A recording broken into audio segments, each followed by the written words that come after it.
Hi, this is Mike Lally of KnowYourMind.com.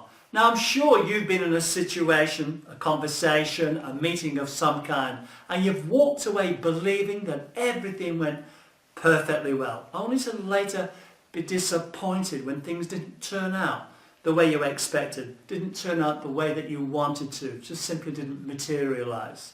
Now, sometimes consciously accepting literally the words that people use can count for absolutely nothing. So welcome to part 4 of how to use non-verbal communication, read and send those signals to get the very best results. Now in the previous part I discussed the importance of making a good first impression and making a great first impression. I also indicated the kind of attributes that draw people to you. However, projecting a positive, pleasing, warm and vibrant personality may not be enough. Now it's said the quality of life depends upon the quality of your questions. So during a conversation in a meeting that matters to you, you can backtrack. You can do a continual review by asking yourself some questions so you will know how things are truly progressing. So here are some questions that you might ask yourself. What kind of impression am I making? Should I believe what I'm being told? Will something come from this meeting, or am I simply wasting my time? What is their body language truly revealing? But how can you be expected to answer any or all of these questions during a conversation in a given moment?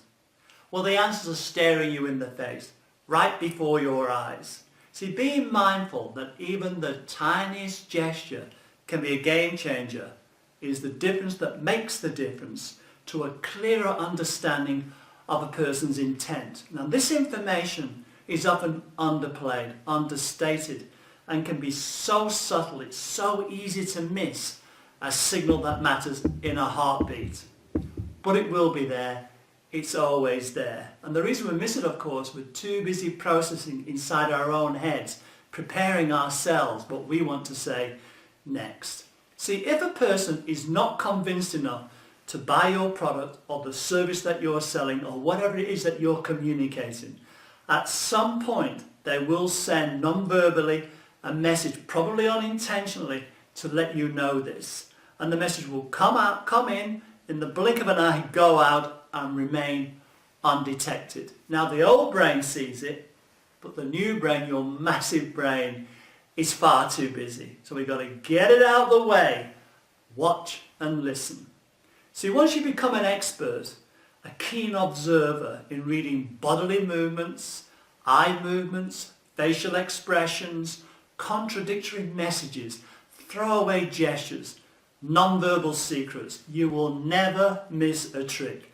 You'll never miss the message, the signal it pays to recognize.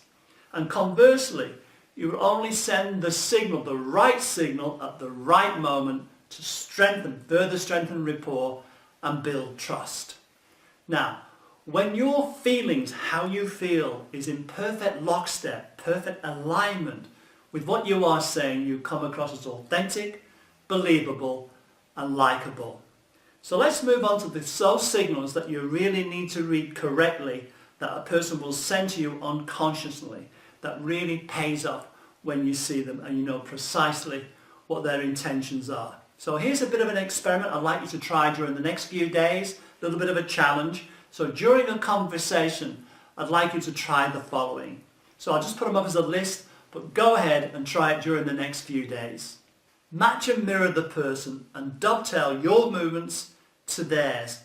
Kind of make your movements much the same as theirs. Include your breathing, your tone, expressions, gestures, keywords, and so on. Do this outside of awareness and face them directly, heart to heart, eye to eye, no sideways turn at all. Just go ahead and make eye contact for longer than you normally might. No scanning the environment at all. Solely use palm up gestures to demonstrate your openness and honesty, and nod your head from time to time to show how agreeable you are. Get rid of any barriers between you and the person. Remove any clutter that's in the way. Now I'm sure that you can begin to notice the difference that each of these activities does make on a person. Now I want you to do another experiment. This time I want you to take each of those activities, each of those steps, and do the absolute opposite. Reverse them to see the impact and the impression, the reaction that they truly make. Now obviously, pick the right moment, pick the right conversation, pick the right person.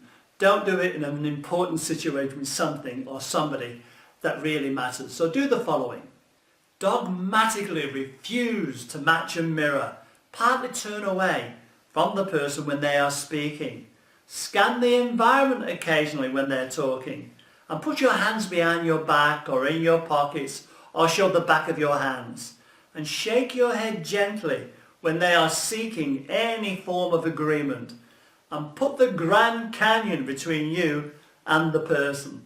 Now I'm quite sure you noticed the reaction and the response that you will get when you send out the wrong non-verbal communication, negative body language. So what I'd like you to do during the next few days is take each of those positive steps and practice them regularly until they become an unconscious skill, a skill that you have available, that you do it naturally and easily. And just see and notice the difference that it can make to your bottom line. So that completes this part. Thanks for your time. Thanks for watching. If you can, please visit my website, knowyourmind.com, my blog, mikelallie.com. Also, if you wouldn't mind, please subscribe to my channel by clicking the green link above or the subscribe button below so you'll know when the next part is available. Please keep in mind, you have many faces, so let's put them to use. Let's really adopt powerful non-verbal communication and really enjoy generating fabulous results. So until we chat again, take care. Cheerio for now.